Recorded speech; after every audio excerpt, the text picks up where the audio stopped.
Hello, ladies and gentlemen. Happy start of week 2. I hope your first weekend back to classes or starting college classes at Penn State went well. Figuring out what weekends look like, managing courses again, and also figuring out how to hang out with people but maintaining appropriate distance. I know like being able to spend good time with people is so important, but so is being cautious and making sure that you've got good distance and wearing masks and being cautious with all those things. So I hope you had a great weekend. We're getting things rolling here with week 2 of INTAG 100. I hope the first week went well for you. It's great to see everybody's posts on the discussion boards.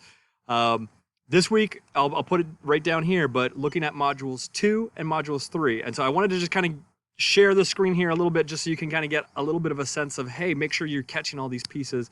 So module 2, you'll kind of log on and you'll see a screen like this. You'll see an overview. And then the learning objectives are going to be something really important to look at, because I can tell you like, hey, these are the things to watch out for when you're going through module 2, but they're already spelled out there, right? Like at the end of module 2, you should be able to define food security. You should be able to explain why we should care about international agriculture. Like, why is this even important? And discuss what the future holds for international agriculture. So this concept of food security, I already mentioned it before, but it's going to be really significant. Also, you'll see these readings here. These are going to be really important. You're going to see these again. So make sure you kind of do an overview of these readings here, right? So just an overview of the intro to basic concepts of food security, and then looking at the Feed the Future initiative. So looking at this website. This is the U.S. Governmental approach to, hey, this is a significant leap that we can be taking in terms of addressing food security. So we're looking at some of these problems, right? These challenges, people not having food, not having availability, access, utilization, stability, so they're food insecure. This is a big problem, but it's not all doom and gloom, right? Like, what can be done about this? There's things that we can do, so being able to address that. Also just wanted to touch on, because several people had questions about the country research assignment.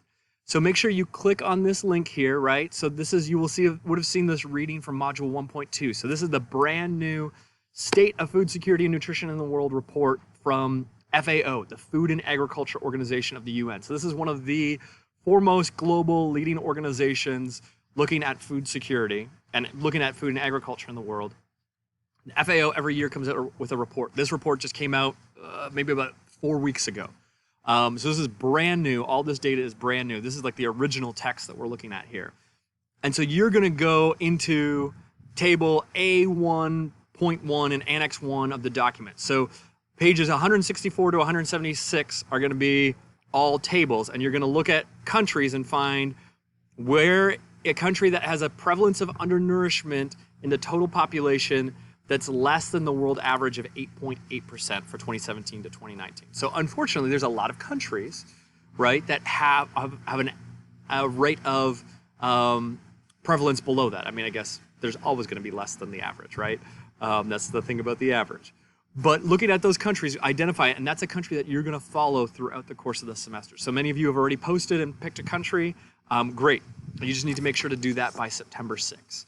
So pick a country that either maybe you know something about and you want to learn more about, or maybe you don't know anything about and you want to learn more about, but a country that'll be interesting for you and kind of give some of the rationale for why you picked that country.